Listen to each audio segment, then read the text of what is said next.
नमस्कार मेरे प्यारे साथियों, कैसे हैं आप सब लोग। स्वागत है आपका इस YouTube चैनल पर। हम लोग आज पढ़ने वाले हैं हिंदी व्याकरण। इसमें हम लोग स्वर देखेंगे, व्यंजन देखेंगे, मतलब पूरी वर्णमाला हम लोग आज की क्लास में करेंगे। ठीक है, तो चैनल पर जो लोग नए हैं वो कृपया सब्सक्राइब कर लें, बेल आइकन दबा दें, जिससे आपको वीडियो का नोटिफिकेशन मिलता रहे। अपने साथियों के साथ भी वीडियो को शेयर कीजिएगा। चलिए स्टार्ट करते हैं। पहले देखते हैं भाषा। ये भाषा क्या है? तो भाषा जो है ना, वो धातु से मिलकर बनता है। वो क्या धातु है? वो भास। आपके सामने क्वेश्चन ये आता है कि भाषा किस धातु से मिलकर बना होता है। तो भाषा जो है ना, भासु धातु से मिलकर बनी होती है। ठीक है, अब धातु क्या होती है? तो धातु होती है मूल भाषा में अच्छा, जो क्रियाएं होती है ना, क्रियाएं वो धातुओं से मिलकर बनी होती हैं। ठीक है, तो भाषा क्या होता है? भाषा जो होती है ना, वो क्या होती है? अपने भाव प्रकट, अपने जो मन में जो भाव होते हैं उनको किसी भी माध्यम से प्रकट करना भाषा कहलाता है। ठीक है, तो ये भास धातु से मिलकर बना होता है। ठीक है, तो भाषा जो है, सबसे पहला क्वेश्चन यहीं पर दोस्तों बनता है कि भाषा किस धातु से मिलकर बना होता है। तो भैया भाषा भास धातु से मिलकर बना होता है। ठीक है, और भाषा के 3 प्रकार होते हैं भाई। भाषा के क्या हैं? भाषा के 3 प्रकार हैं। कैसे कैसे? देखो, एक तो लिखित होता है, एक मौखिक होता है, एक होता है सांकेतिक। तो जो मौखिक जो रूप होता है भाषा का, वो सरल होता है। उसमें लोग मतलब बात करते हैं, सामने वाला सुन रहा है, सामने वाला बात कर रहा है, आप सुन रहे हैं। मतलब अगर आती है तो, अगर आपके सामने कोई हिंदी में बोल रहा है, सामने वाला आपसे कन्नड़ में भाषा बात कर रहा है और आप हिंदी जानते हो तो अलग बात हो गई। लेकिन मौखिक मतलब क्या हुआ कि जो 2 व्यक्ति हैं, पढ़े लिखे नहीं हैं, तब भी वो बात को समझते हैं। ठीक है, तो ये मौखिक भाषा जो है सबसे सरल मानी जाती है। और दूसरी भाषा है आपकी लिखित। तो लिखित भाषा सरल भी होती है और कठिन भी होती है। वो किस लिए? अगर आपको लिखना आता है तो आपके लिए सरल है, अगर आपके लिखना नहीं आता है तो आपके लिए कठिन है। जैसे कि आप हिंदी बोल देते हैं लेकिन हिंदी लिखना नहीं जानते, तो आपका जो मौखिक रूप है वो आपके लिए सरल है, लेकिन जो लिखने वाला जो रूप है, लिखित रूप, वो आपके लिए बहुत कठिन हो जाएगा। ठीक है, तो लिखित रूप जो होता है वो सरल भी होता है और कठिन भी होता है। अगर भाषा का सबसे कठिन रूप कहें तो वो होता है तीसरा, जो होता है सांकेतिक।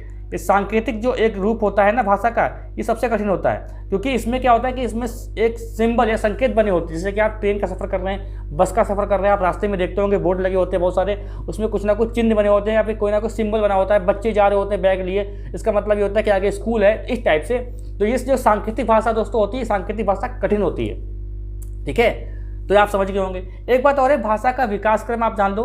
भाषा का विकास क्रम, कि भाषा का विकास कैसे होता है किसी के बच्चे के अंदर। तो सबसे पहले वो दोस्तों सुनता है। कहाँ गया मार्कर भाई, कहाँ गया? ये है। सबसे पहले क्या करता है? सुनता है। वो भाषा का विकास क्रम सुनता है, फिर उसको, एक मिनट, पहले सुनता है, फिर बोलता है, ठीक है, और फिर उसको पढ़ता है, फिर लिखता है। ये एक भाषा का विकास क्रम है। अगर आपसे पूछे भाषा का विकास क्रम को लगाइए तो आपको इस टाइप से लगाना है। पहले बच्चा सुनेगा, फिर बोलेगा, फिर पढ़ेगा, फिर लिखेगा। लेकिन आपके सामने क्वेश्चन ऐसे आ जाए कि मैडम मॉन्टेसरी के अनुसार जो है भाषा का विकास क्रम सेट करिए, तो आपको पढ़ना जो है वो लिखने के बाद आता है। मतलब मैडम मॉन्टेसरी जो है उन्होंने कहा है कि सुनता है बच्चा, बोलता है, फिर लिखता है, फिर पढ़ता है। ठीक है, लेकिन समानता क्या होता है कि सुनना, बोलना, पढ़ना, लिखना। तो ये भाषा का विकास क्रम है। पहले जब आपका जन्म हुआ होगा तो पहले आप सुने होंगे, फिर आप बोले होंगे, फिर आप पढ़े होंगे, फिर आप लिखे होंगे। लेकिन मैडम मॉन्टेसरी के अनुसार क्या है कि पहले आप लिखे होंगे, बाद में आप पढ़े होंगे। ठीक है, तो ये आपका भाषा का विकास क्रम होता है। अच्छा, अब आते हैं हम लोग हिंदी के बारे में। देखिए यहाँ पर क्या है कि हम लोग ज़्यादा बातों को लंबी नहीं खींचेंगे। ठीक है, तो हिंदी पढ़ते हैं। हिंदी, तो हिंदी का पहले हम लोग ऐतिहासिक दृष्टिकोण जानते हैं। देखिए ऐतिहासिक दृष्टिकोण हिंदी का क्या है कि जगत जननी जो भाषा जो है ना, वो संस्कृत है। क्या है वो संस्कृत है। संस्कृत 2 भागों में बटी थी, एक थी वैदिक, एक थी लौकिक। जो वैदिक थी उसमें ऋग्वेद और उपनिषद की जो वेद हैं और जो उपनिषद हैं उसकी रचना की गई थी, और जो लौकिक है उसमें रामायण, महाभारत, इन सब चीज़ों की रचना की गई थी। जो वैदिक जो संस्कृत का एक रूप था वो बहुत ही कठिन था। अच्छा, जो चीज़ कठिन होती है उसको हम लोग छोड़ देते हैं अगर उसके लिए कुछ और भी चीज़ें आ जाए सामने। तो जैसे कि मान लीजिए कि आप ऐसा सोचिए कि कपड़े धोने वाला आप साबुन लेके आते हैं, उससे थोड़ा आसान रहता है साफ करने में, लेकिन अब वॉशिंग मशीन आ गए तो हम लोगों ने उसको छोड़ दिया है। तो मतलब हम लोग जब किसी को छोड़ते हैं तो इसका मतलब है कि उसके लिए हमें कोई दूसरी चीज़ मिल रही है। तो क्या होता है कि वैदिक जो एक भाषा का रूप था संस्कृत का, वो कठिन था, और जो लौकिक था, मतलब लौकिक मतलब एक तरीके से क्या है कि लोकजन वाली भाषा, तो उसको लोगों ने जो है एक तरीके से ग्रहण कर लिया, तो उसको बोलने लगे। तो वैदिक का विस्तार ज़्यादा नहीं हुआ, लेकिन लौकिक का ही विस्तार बहुत हुआ और आगे चल के यही जो है हिंदी का रूप लेती है। जैसे देखिए, जगत जननी भाषा क्या है? संस्कृत है। इसे दो भागों में बांटा जा सकता है, वैदिक और लौकिक। जो लौकिक भाषा है ना दोस्तों, लौकिक भाषा ये आम लोगों की बोलचाल की भाषा थी, ठीक है। साहित्यिक रूप से जो है इसे थोड़ा मतलब सरल मान सकते हैं, रामायण महाभारत इस सब की इसमें रचना हुई थी, ठीक है। अब धीमे धीमे क्या हुआ कि धीरे धीरे इसको सरल बनाने के लिए इसमें काफ़ी परिवर्तन हुए, और इसके बाद आ जाती है पाली।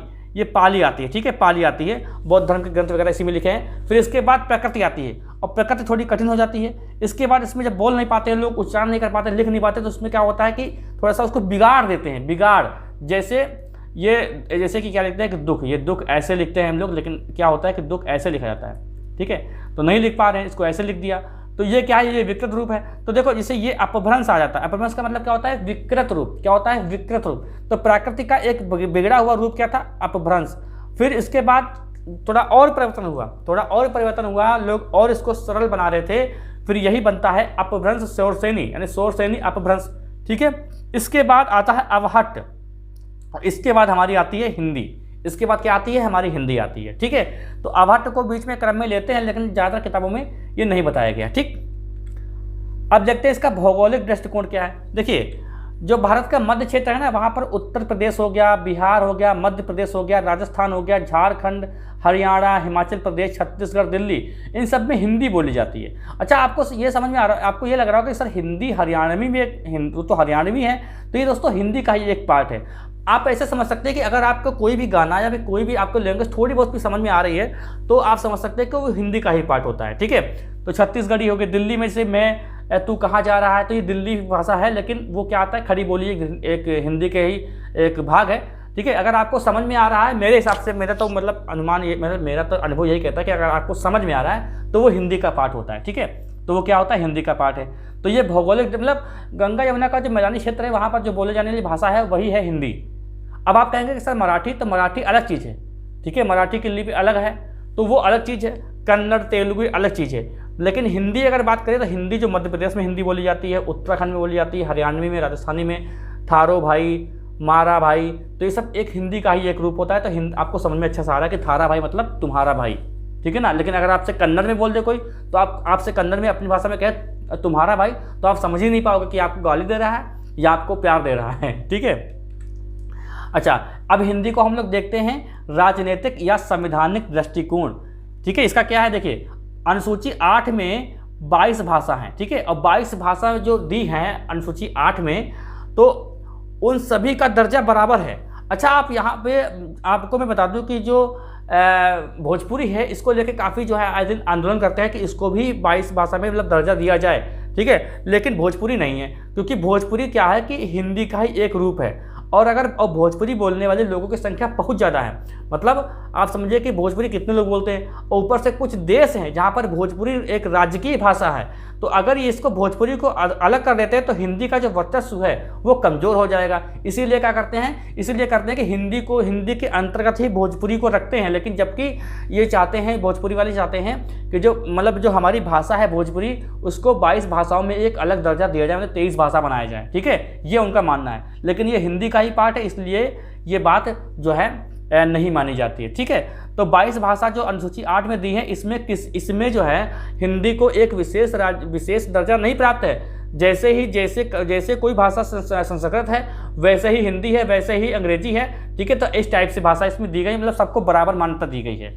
अच्छा, संविधान के भाग 17 में जो है अनुच्छेद 343 से 351 में हिंदी को राजभाषा का दर्जा प्रदान किया गया है। हिंदी को राजभाषा का दर्जा प्रदान किया गया है। अब यहाँ पर राष्ट्रभाषा हिंदी नहीं है। राष्ट्रभाषा हिंदी तब हो जाती जब देश की 90% या 95% देश की जनसंख्या हिंदी को बोल रही होती, तो वो राष्ट्रभाषा होती। राजभाषा का मतलब ये है कि जो कागजी जो काम होते हैं, जो प्रशासन के जो काम होते हैं, वो हिंदी भाषा में हो रहे हैं, इसलिए वो राजभाषा बनी हुई है। तो देखिए, जो 22 भाषा जो 8वीं अनुसूची में जो 22 भाषा हैं, इसमें हिंदी को या जो भी 22 भाषा हैं सबको बराबर दर्जा प्राप्त है। लेकिन संविधान के भाग 17 में अनुच्छेद 343 से 351 में हिंदी को राजभाषा का दर्जा दिया गया है। राजभाषा, ना कि राष्ट्रभाषा, ठीक है। अच्छा, अब देखिए कुछ शब्द देखते हैं। बोली क्या होता है? इसका क्षेत्र सीमित होता है। मतलब एक आप समझ सकते हैं कि एक बहुत बड़ा शहर है, उसमें छोटा सा एक मोहल्ला है, तो वहाँ पर जो लोग बोलते हैं तो वो एक बोली हो जाएगी, ठीक है। और वही मोहल्ले से बढ़ के पूरे एक दो चार मोहल्ला आप ऐसे देखिए, मैं वो बहुत ही ईजी वे में आपको समझा रहा हूँ कि बोली क्या है। बोली मतलब कि आप ऐसे समझ सकते हैं कि एक छोटा सा मोहल्ला है, वहाँ पर आप लोग बोलते हैं तो वो एक बोली हो जाती है। जैसे कि आप हॉस्टल में रह रहे हैं, आप गले दे के बात करते हैं दोस्तों से, ठीक है, आप अलग ही लैंग्वेज की एक बात, आप एक अलग ही लैंग्वेज का इस्तेमाल करते हैं तो वो आपकी बोली हो जाती है, ठीक है। और पूरे हॉस्टल में वही बात चल रही है तो वो बोली हो गई है, ठीक है। अब जैसे भाषा क्या होती है, तो बोली का क्षेत्र अगर व्यापक हो जाए, ठीक है, बोली का क्षेत्र अगर व्यापक हो जाए तो वो भाषा बन जाती है, ठीक है। बोली का क्षेत्र अगर व्यापक हो जाए तो क्या हो जाती है, वो भाषा हो जाती है। मातृभाषा क्या कहते हैं? मातृभाषा वह भाषा जो माता के मुख से सीखी जाती है। मातृभाषा यहाँ पे एक वो लगा, ये लगेगा पूर्ण विराम। वह भाषा जो माता के मुख से सीखी जाती है उसे बोलते हैं मातृभाषा। मातृभाषा इस भाषा का विकास जो है ना, वो परिवार और समाज से होता है और विचार अभिव्यक्ति का सबसे सशक्त माध्यम है। मतलब आप परिवार में हैं और आप परिवार में आके आप अंग्रेजी बोलने लगे तो वो एक विचार अभिव्यक्ति का सशक्त माध्यम नहीं होगा। लेकिन आप मातृभाषा बोल रहे, जैसे कि आप कहेंगे माई, एक माई अगर आपको मतलब पिताजी को बाबूजी कहते हैं, पापा को बाबूजी कहते हैं, तो एक विचार अभिव्यक्ति का एक सशक्त माध्यम है, ये मातृभाषा होती है। जैसे कि अम्मा बोल देते हैं, आजकल लोग मम्मी या मोम बोलते हैं, मोम। तो मोम मतलब एक अच्छी शब्द नहीं है, लेकिन मातृभाषा के अगर हिसाब से देखें तो एक जो माँ है, माँ शब्द बोलना या अम्मा शब्द बोलना, तो उस विचार जो विचार अभिव्यक्ति का जो माध्यम है, सबसे सशक्त माध्यम है, ठीक है। तो ये होता है मातृभाषा, ये माता के मुख से हम लोग सीखते हैं, ठीक है। अब बोली क्या हो गई, जब बोली और भाषा क्या हो गई, आप समझ गए होंगे, ठीक है। बोली का अगर क्षेत्र व्यापक करते हैं तो वो भाषा बन जाती है। आगे देखो राजभाषा, किसी राज्य के देश के प्रशासन के कार्य, कहाँ गया मारकर, ये पॉइंटर भूल जाता हूँ मैं यहाँ पे, शो नहीं करता, ये देखो ये शो नहीं करता कभी कभी। किसी राज्य के देश के प्रशासन के कार्यों की भाषा को राजभाषा कहते हैं। जो भी मतलब देश के जो प्रशासन के जो कार्य में जो भाषा का इस्तेमाल हो रहा है वही होती है राजभाषा, और हिंदी की राजभाषा का दर्जा प्राप्त है, मैंने बताया, ठीक है। राष्ट्रभाषा किसे कहते हैं, तो किसी राष्ट्र की संपूर्ण या अधिकांश जनता के द्वारा बोली जाने वाली भाषा। अधिकांश से आप यहाँ पे ये मत समझिएगा 50%, मतलब आप ये मान के चलिए कि कम से कम 70% तो होनी ही चाहिए, तो उसको राष्ट्रभाषा घोषित कर देते हैं। मतलब कोई मानक नहीं है, ठीक है, ये बात समझिए, कोई मानक नहीं होगा। अब आते हैं बात हम लोग व्याकरण का, व्याकरण पे आते हैं। तो व्याकरण देखिए, इसका शब्द, अब देखिए हम लोग क्या हुआ कि भाषा के बारे में पढ़ लिया हम लोगों ने, अब आते हैं व्याकरण, क्योंकि हिंदी व्याकरण पढ़ेंगे अब हम लोग। देखिए इसका शाब्दिक विच्छेद क्या होता है, वी धन आकरण, जो बिल्कुल मतलब नहीं है, इसका कोई मतलब नहीं, लिख दिया मैंने खाली। इसका शाब्दिक अर्थ क्या होता है, इसका शाब्दिक विच्छेद क्या हो गया, इसका शाब्दिक अर्थ क्या होता है, भली भांति से समझना, ठीक है, भली भांति से समझना। व्याकरण से होता क्या है, तब देखियो व्याकरण से क्या होता है कि शुद्ध लेखन का ज्ञान हमें व्याकरण से होता है, शुद्ध प्रयोग का ज्ञान हमें, जैसे कि जो भाषा होता है, भाषा का शुद्ध लेखन वो व्याकरण से हमें पता लगता है, भाषा का शुद्ध जो प्रयोग है वो भी हमें व्याकरण से पता लगता है, भाषा का शुद्ध उच्चारण का ज्ञान जो है वो हमें व्याकरण से ही पता लगता है, इसलिए हम लोग व्याकरण को पढ़ते हैं। तो आप लोग जान गए होंगे कि हम लोगों को व्याकरण पढ़ने की आवश्यकता आखिर क्यों होती है, ठीक है। देखिए अब व्याकरण को समझने के लिए हमें 3 भागों में इसको बांटना पड़ता है, ठीक है। कौन कौन से, एक तो वर्ण विचार, जो हम लोग आज खत्म कर लेंगे वर्ण विचार को ही, और शब्द विचार और वाक्य विचार। तो व्याकरण को समझने के लिए हमें 3 चीज़ों को पढ़ना पड़ता है, वर्ण विचार, शब्द विचार और वाक्य विचार, ठीक है। आगे देखते हैं, अब आते हैं हम लोग वर्ण विचार पर। वर्ण विचार में क्या देखते हैं कि देखिए यहाँ पर कुछ चीज़ें और दी गई हैं, इनको आप समझ लेते हैं क्योंकि वन लाइनर में क्वेश्चन आता है ये। जैसे भाषा की सबसे छोटी मौखिक इकाई, भाषा की सबसे छोटी मौखिक इकाई वो क्या होती है, ध्वनि होती है। जैसे कि मैंने आपसे कहा खा क्या है, एक ध्वनि है, खा क्या है, एक ध्वनि है, ठीक है। तो जैसे कि ये एक ध्वनि है, तो ये भाषा की सबसे छोटी इकाई है, क्या है, ध्वनि है। अगर आपसे पूछे भाषा की सबसे छोटी लिखित इकाई, तो ये क्या होती है, वर्ण होती है। जैसे कि वर्ण मतलब ये क्या लिखा हो, वर्ण, ये क्या लिखा है, आ। तो मतलब क्या हुआ कि भाषा की सबसे छोटी लिखित इकाई होती है वर्ण, और भाषा की सबसे छोटी मौखिक इकाई वो होती है ध्वनि। मतलब उस ध्वनि को अगर लिख देते हैं तो वो वर्ण हो जाएगा, समझे नहीं। जैसे कि कहा जाए ई, तो आपने ई लिख दिया, तो ये वर्ण लिख गया ना वर्ण। जैसे कि का, जैसे कि लिख दिया जाए का।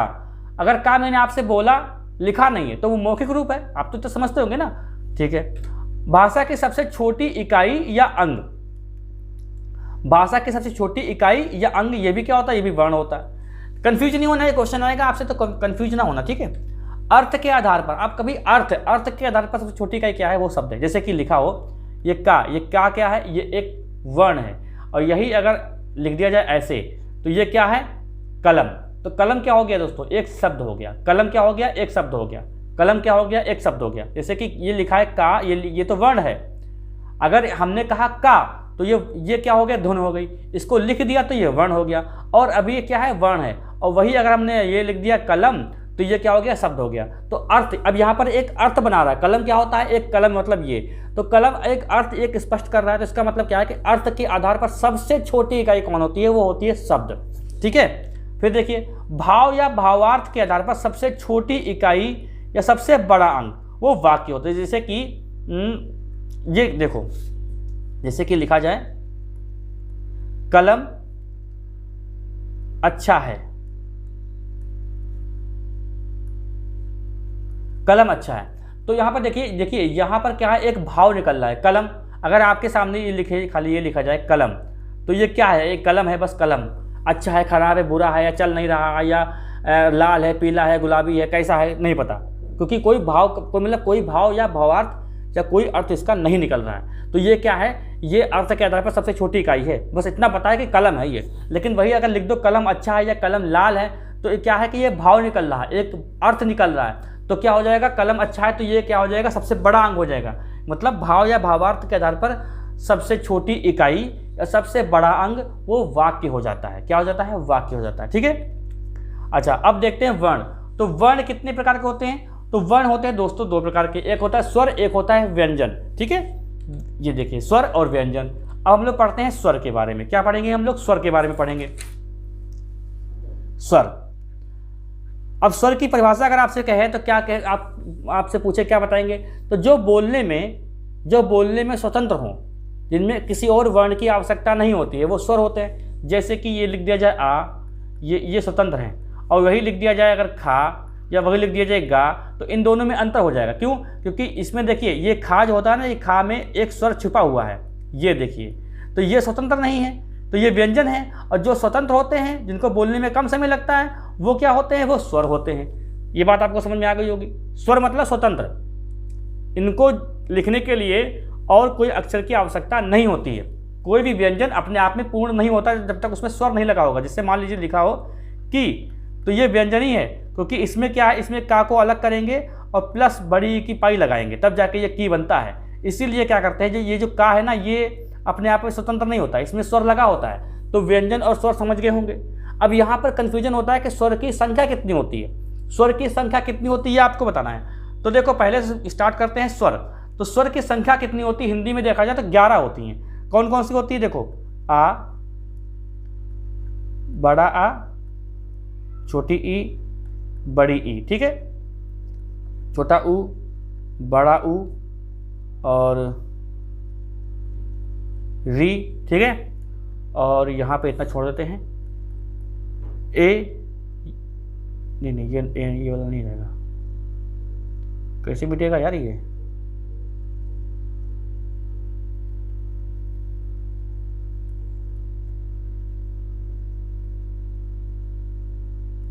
ए, आई, ओ, औ। ये कितने हैं देखो, 1 2 3 4 5 6 7 8 9 10 11। ठीक है, स्वर कितने होते हैं, 11। हिंदी में अगर बात करें तो स्वर 11 होते हैं। लेकिन आपसे अगर ये क्वेश्चन पूछे कि उच्चारण की दृष्टि से स्वर कितने होते हैं, तो आपको बताना है 10। इसका एक रीजन क्या है, ये जो आप री देख रहे हो ना, री देख रहे हो ना, ये री जो है इसका उच्चारण करने में कैसा लगता है, ये इस टाइप से लगता है, री इस टाइप से लगता है, री।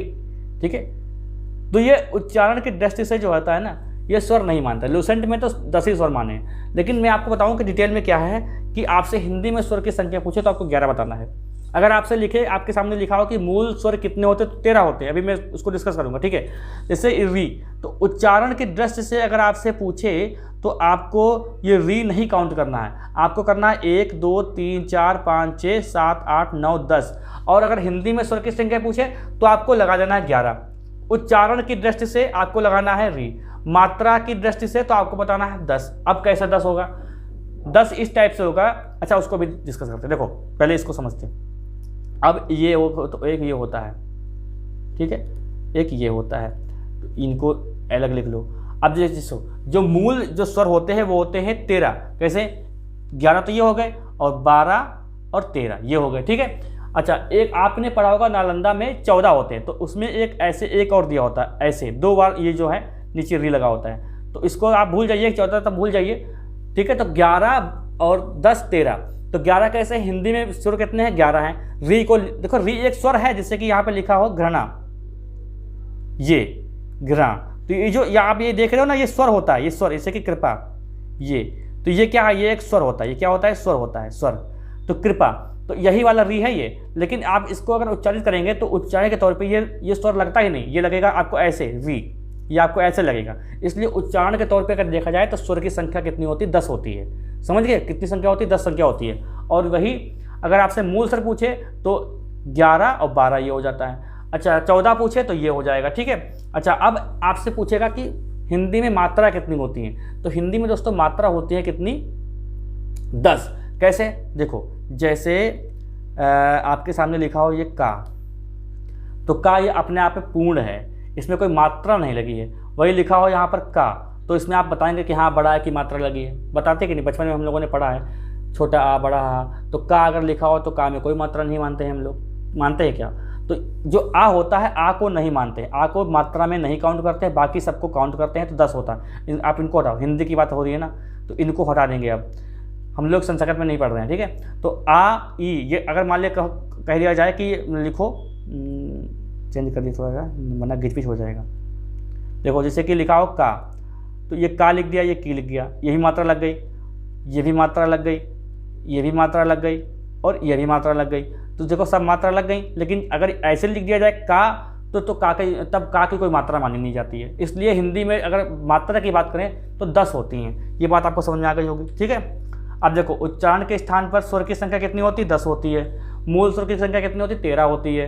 अब देखते हैं जो स्वर का जो वर्गीकरण है, स्वर का वर्गीकरण, उसको समझते हैं। देखिए, मात्रा व उच्चारण में लगने वाले समय के आधार पर 3 भेद से होते हैं, पर 3 भेद होते हैं स्वर के। कितने? कौन कौन से?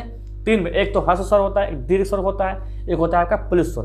तो मात्रा व उच्चारण में लगने वाले समय के आधार पर 3 भेद होते हैं। देखो, ह्रस्व स्वर, इसका नाम क्या क्या है? आपके सामने लघु स्वर पूछ सकता है, छोटा स्वर पूछ सकता है, एक मात्रिक स्वर पूछ सकता है, और मूल स्वर पूछ सकता है।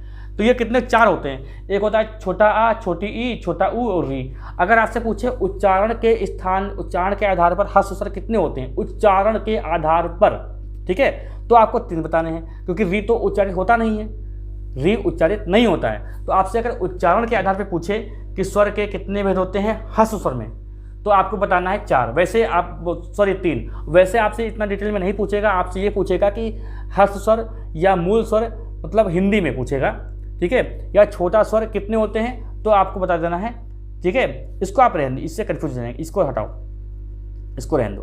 तो आ और ई उ री, ठीक है, ये आपके हैं ह्रस्व स्वर। इनका नाम क्या है? छोटा स्वर। इसको लघु नाम से बहुत पूछते हैं, लघु नाम से, तो लघु नाम से आप याद रखेंगे, ठीक है, लघु ज़्यादा आता है। फिर होता है दीर्घ, यानी बड़ा, तो गुरु, लघु और गुरु भी पूछता है, बाकी बड़ा द्विमात्रिक, क्योंकि द्विमात्रा लगी होती हैं, संधि स्वर, ठीक है। तो ये आपको याद रखना है। अब ये कितने होते हैं? बचे हुए कितने हैं? 4 है, 7 हो जाएंगे, तो इसमें कोई कन्फ्यूजन नहीं है, ये हमेशा ऐसे रहेंगे, ठीक है। दीर्घ स्वर हमेशा 7 रहेंगे, बड़ा आ, बड़ी ई, बड़ा ऊ, ए ओ औ, ठीक है। अच्छा, एक बात और है कि ये इतने जो होते हैं ना, ये इनको बोलते हैं संयुक्त स्वर, ये भी ध्यान रखेंगे। इनको क्या बोलते हैं? संयुक्त स्वर बोलते हैं इनको बोलते हैं संयुक्त स्वर, ठीक है। तो आ ई उ और ए आए औ औ, ये 4 क्या होते हैं? संयुक्त स्वर। आपसे क्वेश्चन पूछेगा निम्नलिखित में से कौन संयुक्त स्वर नहीं है, ठीक है। तो बड़ा आ भी होगा ऑप्शन में, बड़ी ई भी होगा, बड़ा ऊ होगा, तो कंफ्यूज नहीं होना है, ठीक है ना। क्योंकि आपका ये जो ए होता है वो आ और ई से मिलकर बनता है, ठीक है। 2 स्वर लगते हैं तब जाके आपका ये ए का निर्माण होता है। ये ओ का निर्माण कब होता है, आ और ऊ मिलते हैं तो आपका ये औ का निर्माण होता है। आप समझते होंगे, इतना तो आपको पता ही होगा, ठीक है। इसलिए इसको स्वर स्वर इसलिए इसको संयुक्त स्वर बोलते हैं। क्या बोलते हैं, संयुक्त स्वर बोलते हैं इसको, ठीक है। अब आता है आपका प्लुत स्वर। देखिए हर्ष स्वर वो होता है जिनको बोलने में बिल्कुल भी समय ना लगे। हर्ष स्वर वो होता है जिनको बोलने में बिल्कुल भी समय ना लगे। और दीर्घ स्वर वो होता है जिनको बोलने में थोड़ा समय लगे। और प्लुत स्वर वो होता है जो दीर्घ स्वर से भी दुगना समय लगे, उसको बोलते हैं प्लुत स्वर। जैसे हर्ष स्वर क्या हुआ, आ खेल खत्म, ई खेल खत्म। और दीर्घ बोलना हो तो आ ई थोड़ा समय लगा। अब इसको और दुगना कर दो तो वो हो जाता है प्लुत स्वर। जो गूंज होती है, गूंज प्लुत स्वर में आती है। इसका एक एग्जाम्पल आपके पास आता है ओम, बस यही आता है ओम। ये किस में आता है, ये प्लुत स्वर का उदाहरण है। जैसे मैया, तो ये जो इसे देखो, इसे लिखा हो मैया, इसको मिटाता हूं मैं। अरे यार ये क्या हो गया,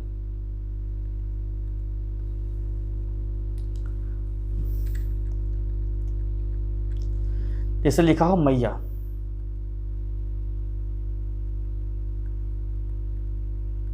ठीक है। तो ये ऐसे ऐसे ऐसे लगा होगा, ये हो जाएगा प्लुत स्वर। ये क्या हो जाएगा, प्लुत स्वर। ये जो आप देख रहे हो ना, ये आ है इसीलिए, ठीक है। तो ये क्या हो जाएगा, प्लुत स्वर हो जाएगा। बाकी आपसे एक एग्जांपल ये पूछता है कि ओम किसका उदाहरण है, तो प्लुत स्वर का उदाहरण है, ठीक है। आपको ये समझ में आ गया होगा।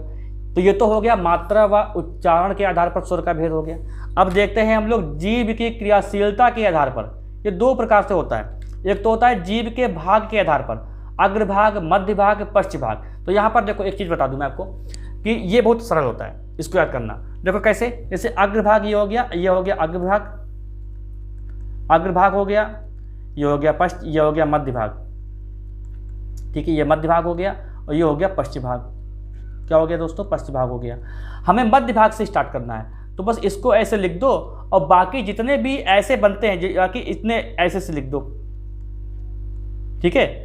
जितने भी ऐसे बनते हैं, जितने भी ये घुमा के, यानी तीन, यानी 1 2 और 3, जितने भी 3 से बनेंगे वो सारे लिख दो। अब क्या बचा, जैसे कि बड़ा आ बचा, ठीक है, ऊ बचा, बड़ा ऊ बचा, ओ बचा और औ बचा। बस खाली हमें स्टार्ट कहाँ से करना है, मध्य भाग से करना है। मध्य भाग से स्टार्ट करना है, छोटा आ से, और बाकी जो बचेंगे वो इसमें आ जाएंगे। छोटी ई, बड़ी ई और ए, आए और री, ठीक है। देखो यहाँ पर देख लो, तो अग्रभाग देखिए क्या पे, छोटा ई, बड़ा ई, ए, आए, री, है ना। और मध्य भाग से स्टार्ट ही किया था हम लोगों ने, तो आ यहाँ पे हो गया। और बाकी जितने भी बचेंगे वो 3 से बनेंगे। अब 3 से कहीं आप ई तो बनाने नहीं लगेंगे कि आप 3 से जो है वो ए बना देंगे। कैसे बनेगा ए तो ऐसे बनेगा ना, ए तो ऐसे बनेगा। तो आपको 3 लगा देना है, और 3 का मतलब होता है तीसरे स्थान पर, तो पश्च भाग हो जाएगा, ठीक है। अब देखिए जीभ के उठने या तालु के आधार पर। अब ये कठिन, सबसे कठिन स्वर में ये होता है। इसका प्रैक्टिकल ना करो आप, ठीक है। ये मैंने बहुत पहले पढ़ाया था, तब मैंने प्रैक्टिकल करके बताया था, लेकिन वो समझ में किसी का आया नहीं था।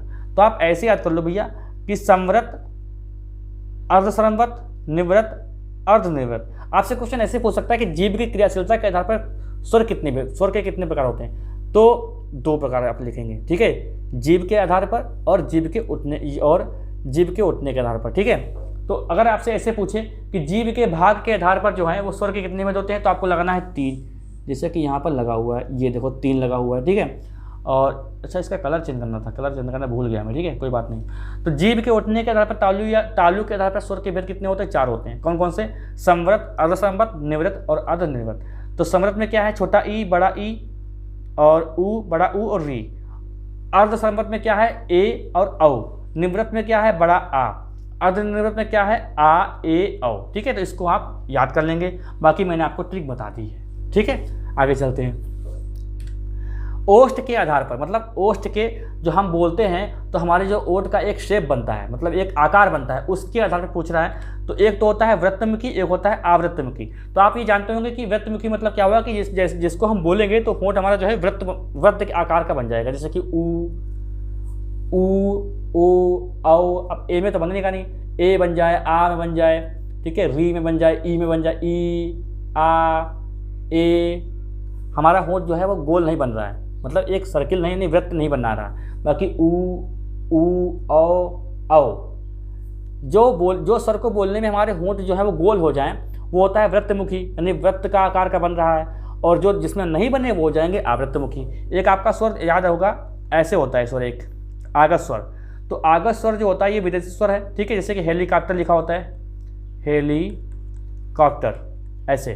तो ये वाला जो स्वर होता है ये, इसको भी हम लोग इसी में रखते हैं। लेकिन आपसे अगर क्वेश्चन पूछे कि वृत्तमुखी स्वर के कितने विध होते हैं तो आपको 4 ही बताने हैं, ठीक है, ये ध्यान रखेंगे। तो आप समझ गए होंगे जो वृत्तमुखी जो स्वर होता है उसको बोलने में हम लोगों के होंठ घूमते हैं, मतलब गोल बन जाते हैं, और जिसमें नहीं बनेंगे वो आवृत्तिमुखी हो जाएगा। बस कितनी सिंपल सी बात है, ठीक है। जाति के आधार पर देख लो, एक होता है सजाति, एक होता है विजाति। अब जाति मतलब एक ही जाति के, जैसे कि ये आ है और बड़ा आ है, एक ही जाति के हैं। ई और बड़ी ई एक ही जाति के हैं। ऊ और ऊ ये एक ही जाति के हैं। विजाति मतलब आ और ए मिल गए, मतलब जो समान जाति के नहीं है वो विजाति, ठीक है। तो ये आपका स्वर वाला चैप्टर जो है पूरा समाप्त होता है। अब देखते हैं हम लोग व्यंजन। सबसे पहला क्वेश्चन ये होता है कि व्यंजन जो होते हैं वो कितने, मतलब व्यंजन कितने होते हैं, व्यंजन कितने होते हैं। तो दोस्तों व्यंजनों की संख्या होती है 33। व्यंजनों की संख्या कितनी होती है, 33 होती है। कैसे, देखो जो वर्गीय व्यंजन होते हैं कचट तप, आप इनको याद कर लो। कचट तप, ये जो कचट तप लिखा है यहाँ पर, जो क्रम लिखा हुआ है कचट तप, इसको याद करो आप पहले। देखो ये कचट तप ये है ना, इसको याद करना है। तो का वर्ग, चा वर्ग, टा वर्ग, ता वर्ग, अगर आपको व्यंजन पूछे तो व्यंजन 33 ही होते हैं। देखो कैसे, व्यंजन आपसे 33 ही पूछे जाए, 33 ही बताना है आपको। देखो का वर्ग का, खा, गा, घा, ड़ा, चा, छा, जा, झा, या, टा, ठा, डा, ढा, णा, ता, था, दा, धा, ना, पा, फा, बा, भा, मा, या, रा, ला, वा, सा, शा, सा, हा। देखो ये जो का वर्ग, ये जो कचट तप है, इसमें कितने बंध हैं भाई दोस्तों, इसमें बंध रहे हैं,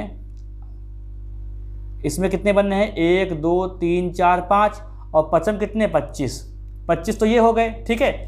और फिर ये जो 4 ये और 4 ये, तो 8 जोड़ दो इसमें और, तो कितने हो जाएंगे, 33, ठीक है, 33। तो 33 जो होते हैं व्यंजन होते हैं, 33 व्यंजन होते हैं। आप छत्रंग्या जोड़ रहे होंगे, वो संयुक्त व्यंजन है, वो संयुक्त अक्षर हैं, व्यंजन नहीं है, वो संयुक्त अक्षर हैं। तो जो व्यंजन, जो रियल में व्यंजन है ना, वो कितने हैं, वो 33 ही हैं। कितने हैं, 33। यानी जो का वर्ग से 25 ले लो आप, का वर्ग से आप 25 ले लो, ठीक है। और बाकी जो अंतस्थ व्यंजन होते हैं, अंतस्थ व्यंजन या, रा, लावा होता है, और उसमें व्यंजन सा, सा, साहा होता है, तो ये 8 जोड़ दो। तो आपसे जब भी क्वेश्चन बनेगा कि व्यंजन की संख्या कितनी होती है, तो आपको हमेशा 33 लगानी है, कभी भी आप गलत मत करिएगा। ये वाला देखते होंगे, ये क्या होता है सर, फिर ये क्या होता है सर, तो ये देखो ये ताड़नजात है, तो अक्षर हैं लेकिन व्यंजन नहीं है। इनकी अभी संख्या बताऊंगा मैं नीचे, अभी और पढ़ेंगे आगे।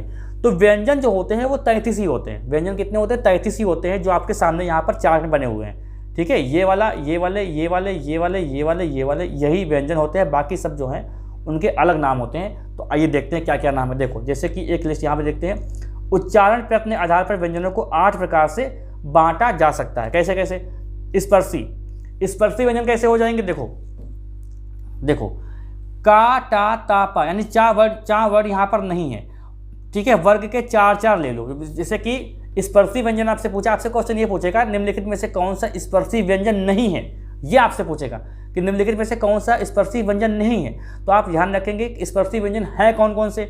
तो देखिए का वर्ग, ठीक है, चा वर्ग छोड़ दें, टा वर्ग, ता वर्ग, पा वर्ग, इसके जो है प्रथम 4, यानी इसका चेंज करो पहले, कलर रेड ले लिया जाए, दोनों में काम आएगा।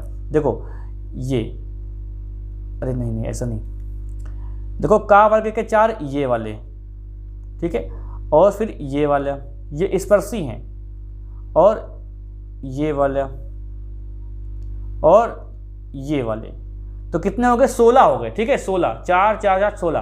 तो स्पर्शी कितने व्यंजन होते हैं, 16 व्यंजन होते हैं, जो चा वर्ग को छोड़कर, चा वर्ग को छोड़कर, ठीक है। अच्छा ये क्यों नहीं ले रहे हैं, तो ये पंचमाक्षर होते हैं दोस्तों, ये वाले, ये पंचमाक्षर हैं, ठीक है। अभी देखेंगे यहीं पे। संघर्षी कौन होते हैं, संघर्षी, तो संघर्षी जो उस व्यंजन होते हैं उसको संघर्षी व्यंजन बोलते हैं। आपसे क्वेश्चन नहीं पूछेगा कि निम्नलिखित में से कौन संघर्षी व्यंजन नहीं है, या संघर्षी व्यंजन निम्नलिखित में से कौन सा है, या संघर्षी व्यंजन कितने होते हैं। तो आपको 4 बताने हैं। संघर्षी मतलब क्या होता है, उसमें जो व्यंजन होते हैं वही होते हैं संघर्षी। और शाह ये तीनों जो होते हैं, तीनों ये 4 होते हैं, ये होते हैं ऊष्म व्यंजन इसी को बोलते हैं संघर्षी व्यंजन।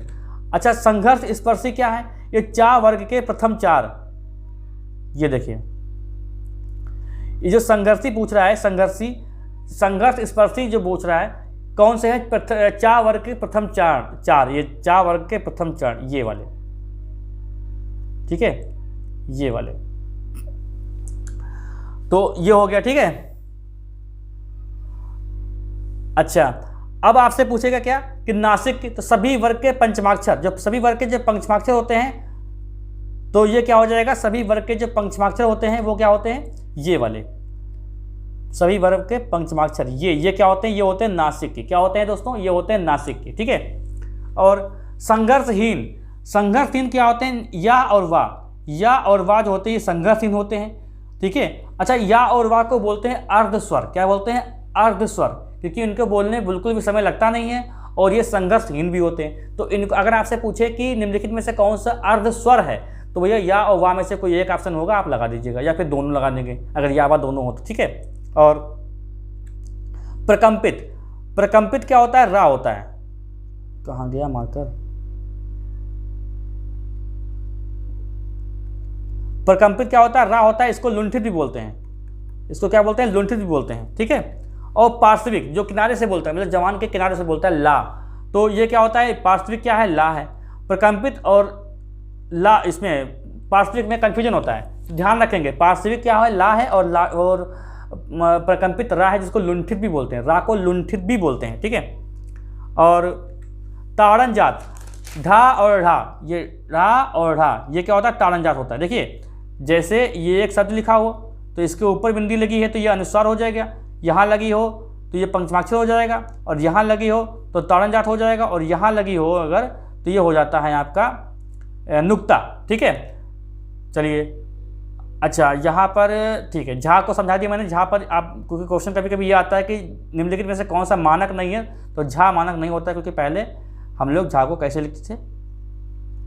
ऐसे, झा, ठीक है। इसलिए अब झा जो है, ये वाला क्वेश्चन आता है, झा मानक नहीं है, ऐसे समझ लो, ठीक है। ठीक है, हाँ, ये क्या हो गया?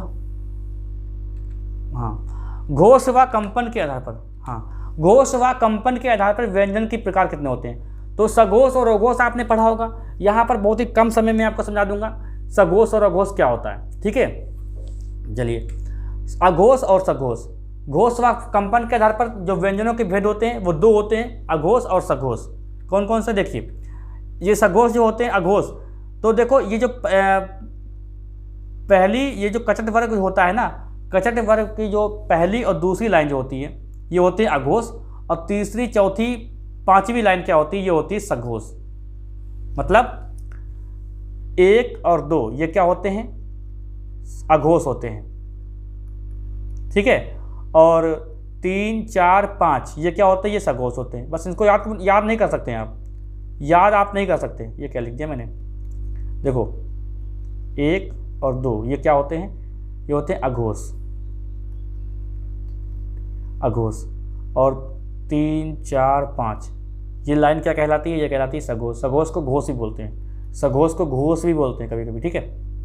तो पहली लाइन, वर्गीय व्यंजन की पहली लाइन ऐसे वाली ये लाइन होती है, ठीक है, ये, और दूसरी लाइन ये क्या होते हैं? अघोष होते हैं। बाकी ये जो आप देख रहे हो ये सारे के सारे क्या होते हैं? सघोष होते हैं ये, और सारे जो स्वर होते हैं वो भी सघोष होते हैं, ये देखो, ठीक है। आप इसका स्क्रीनशॉट ले सकते हैं। देखो, सभी स्वर सघोष होते हैं। यारा लावा हा ये सघोष होते हैं, यारा लावा हा यानी अंतस्थ व्यंजन जो होते हैं वो क्या होते हैं? सघोष होते हैं, ठीक है। और सा सा सा ये क्या होते हैं? ये होते हैं अघोष। ये क्या होते हैं? अघोष, यानी मतलब यारा लावा जो होते हैं ये सघोष होते हैं, और तीनों सा जो होते हैं वो अघोष होते हैं। तीनों सा क्या होते हैं? वो अघोष होते हैं, ठीक है। प्राण वायु के आधार पर वर्ण 2 प्रकार के होते हैं। मतलब जो हम लोग अक्षर बोलते हैं तो प्राण वायु में जो वायु निकलती है उसके आधार पर जो होते हैं ना वो 2 प्रकार के होते हैं। एक होता है अल्प प्राण, एक होता है महाप्राण। इसको भी देखते हैं, अल्प प्राण और महाप्राण। देखिए इसकी सीरीज देखिए ऐसा होता है कि आपने किताब में पढ़ा होगा, मैंने भी पढ़ा था कि मैं समझ नहीं पा रहा था कि आखिर ये क्या बता रहा है। तो जो वर्गीय व्यंजन होता है ना उसका जो पहली लाइन, ठीक है, और तीसरी लाइन और चौथी लाइन, नहीं, पहली लाइन पहली, तीसरी, पांचवी, पहली, तीसरी, ठीक है, और पांचवी, ये क्या होते हैं? ये होते हैं अल्प प्राण, ठीक है। और 2 और 4 ये होते हैं आपके महाप्राण। मतलब क्या हुआ इसका कि जिसको बोलने में कम वायु प्राण निकले उसको बोलते हैं अल्प प्राण, और जिस अक्षर को बोलने में ज़्यादा प्राण वायु निकले उसको बोलते हैं महाप्राण। तो देखो यहाँ पर आप साफ साफ देख सकते हो, का, चा, टा, ता, पा, ठीक है, ये क्या है? ये अल्प प्राण है हमारा। और वही जो दूसरे अक्षर हैं वो क्या है? महाप्राण है, और फिर अल्प प्राण है, फिर महाप्राण है, फिर अल्प प्राण है। अब आप ऐसे याद रख लो कि कचट तप जो है वो अल्प प्राण में आता है, और पंचमाक्षर जो होते हैं वो भी अल्प प्राण में आते हैं। बाकी बचे 3, तो आप ऐसे देखो, एक बार अल्प प्राण से स्टार्ट करेंगे, और जो वर्गीय व्यंजन होते हैं उसमें 5-5 अक्षर होते हैं, ठीक है। तो अल्प प्राण मतलब क्या हुआ कि इसे 5 वर्ण होते हैं, तो अल्प प्राण से हम लोग स्टार्ट करेंगे। तो 5 वर्ण है, तो 5 वर्ण अगर होगा तो अल्प प्राण, महाप्राण, अल्प प्राण, महाप्राण, अल्प प्राण। अल्प प्राण से स्टार्ट करेंगे और अल्प प्राण पे ही खत्म करेंगे। तो कचट तब किस में आ जाएगा? वो आ जाएगा अल्प प्राण में, और जो पंचमाक्षर हैं यानी नासिक के हैं वो हो जाएंगे अल्प प्राण में। अब अल्प प्राण हमको पता हो गया कि अल्प प्राण कौन सा है, वो कचट तप है। तो कचट तप में अगर का की सीरीज देखें तो का, खा, गा है, तो का अगर अल्प प्राण में आ गया है तो खा जाहिर सी बात है कि महाप्राण में आएगा, फिर गा जाहिर सी बात है कि अल्प प्राण में आएगा, ठीक है। तो आप यहाँ पर सीरीज, यहाँ चाहे आप ये ध्यान रखें चाहे आप ऐसे देखें, अगर आपको कचट तप अच्छे से याद है तो आपको अल्प प्राण और महाप्राण सगोश अघोष में कभी कंफ्यूजन नहीं होगा, ठीक है। बस आपको स्टार्ट ही करना है अल्प प्राण से। कहाँ से स्टार्ट करना है? अल्प प्राण से स्टार्ट करना है, ठीक है। यहाँ पे देख लो, सभी स्वर होते हैं वो होते हैं अल्प प्राण। सभी स्वर क्या होते हैं? अल्प प्राण होते हैं। और यार अलावा क्या होते हैं? अल्प प्राण होते हैं। यार अलावा, यहाँ पे देखिए, यार अलावा क्या होते हैं? अल्प प्राण होते हैं। क्या होते हैं दोस्तों? अल्प प्राण होते हैं। और शा, शा, सा, तीनों सा और हा ये भी महाप्राण होते हैं। देखो सभी स्वर और ये यार अलावा ये क्या होते हैं? ये होते हैं अल्प प्राण। और जो तीनों सा और हा होते हैं, ठीक है, उसमें व्यंजन यानी कह सकते हैं, ये महाप्राण होते हैं। क्या होते हैं? महाप्राण होते हैं। क्या होते हैं? महाप्राण। आगे देखते हैं, उच्चारण के आधार पर वर्गों का वर्गीकरण, और इसको देखते हैं। स्वर यंत्रमुखी यानी काकल्य, कंठ, तालव्य, मूर्धन्य, वत्सर्य, दंत, ओष्ठ्य, कंठोष्ठ्य, दंतोष्ठ्य, दव्योष्ठ्य और कंठ तालव्य। तो आपसे क्वेश्चन ये पूछेगा कि निम्नलिखित में से कौन सा कंठ है, या निम्नलिखित में से कौन सा तालव्य है, या निम्नलिखित में से कौन सा मूर्धन्य नहीं है, निम्नलिखित में से कौन सा वत्सर्य है। तो आपके सारे व्यंजन जितने भी वर्ण हैं वो यहाँ पर दिए हुए, सबको बांट दिया गया है, ठीक है। देखो, जो स्वंत्रमुखी, स्वर यंत्रमुखी और काकल्य होता है वो एक है हा, ठीक है, हा। कंठ क्या है? का, खा, गा, घा, ड़ा, और ये स्वर है। और ये क्या है दोस्तों? अच्छा, जब मैंने आपको स्वर बताया था स्वर, तो आपने ये भी पढ़ा होगा कि अंग और आ, ये भी आपने पढ़ा होगा। तो दोस्तों ये स्वर नहीं होते हैं, इनको क्या बोलते हैं? इनको बोलते हैं अयोग वाह, ठीक है, अयोग वाह। तो ये अनुस्वार होता है और ये होता है विसर्ग। ये क्या होता है? विसर्ग होता है, ये विसर्ग होता है, ठीक है।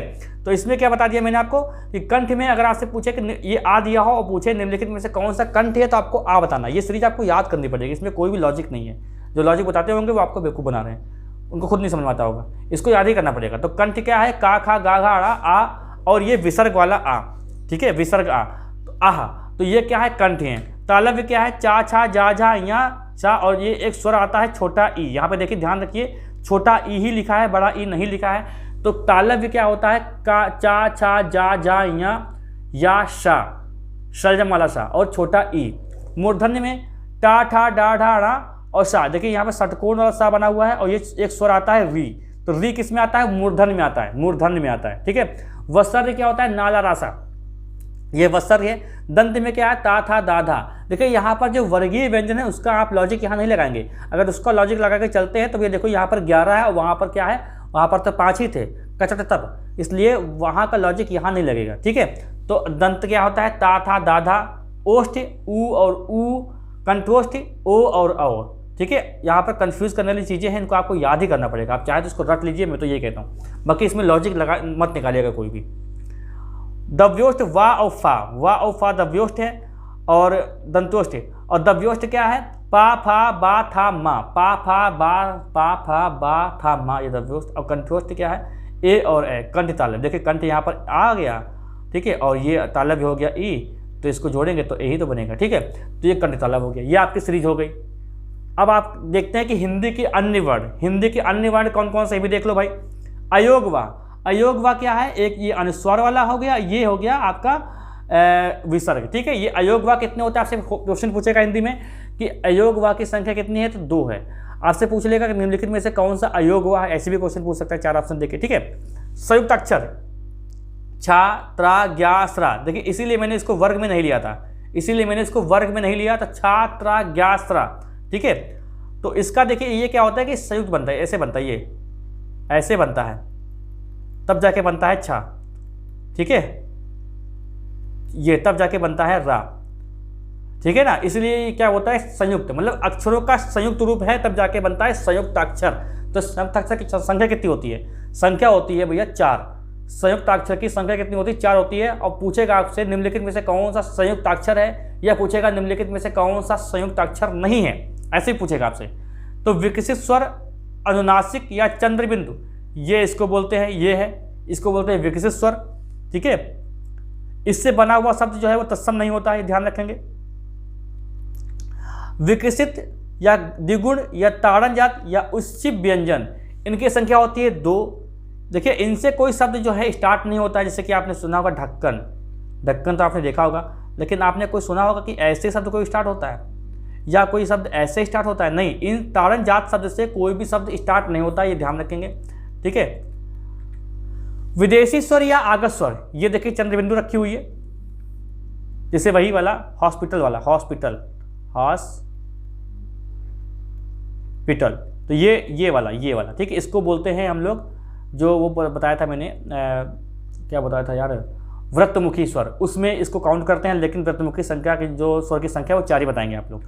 विदेशी वर्ण कितने होते हैं, 5 होते हैं विदेशी वर्ण, 5। कौन कौन से देखिए, एक तो होता है का, खा, गा, जा, फा, इनके नीचे नुक्ता रख दो इनके नीचे, ये देखो, तो ये हो जाएंगे विदेशी वर्ण। क्या हो जाएंगे, ये अरबी और फारसी भाषा के शब्द होते हैं, का, खा, गा, जा, फा।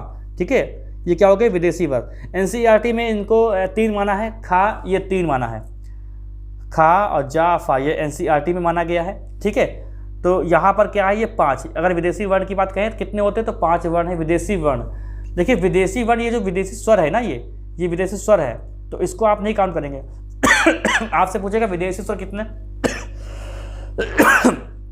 विदेशी वर्ण आपसे पूछेगा तो आपको लगाना है 5। ठीक है, आइए व्यंजन, कितने व्यंजन है, 33 व्यंजन है, 33 व्यंजन। इसमें अगर 11 स्वर जोड़ देंगे तो भैया वर्णों में हिंदी की संख्या हो जाएगी, हिंदी में वर्णों की संख्या हो जाएगी आपकी 44। तो आपसे क्वेश्चन अगर ऐसे पूछे कि हिंदी में मूल संख्या कितनी है वर्णों की, या साधारण वर्ण हिंदी में कितने हैं, तो आपको 44 लगा देना है। इसमें अगर जोड़ते हैं 2 अयोगवा, 4 संयुक्त अक्षर और 2 ताड़नजात, तब इनकी कुल संख्या होती है 52। अगर आपसे पूछे कि हिंदी में कुल वर्णों की संख्या बताइए, तो आपको लगाना है 52।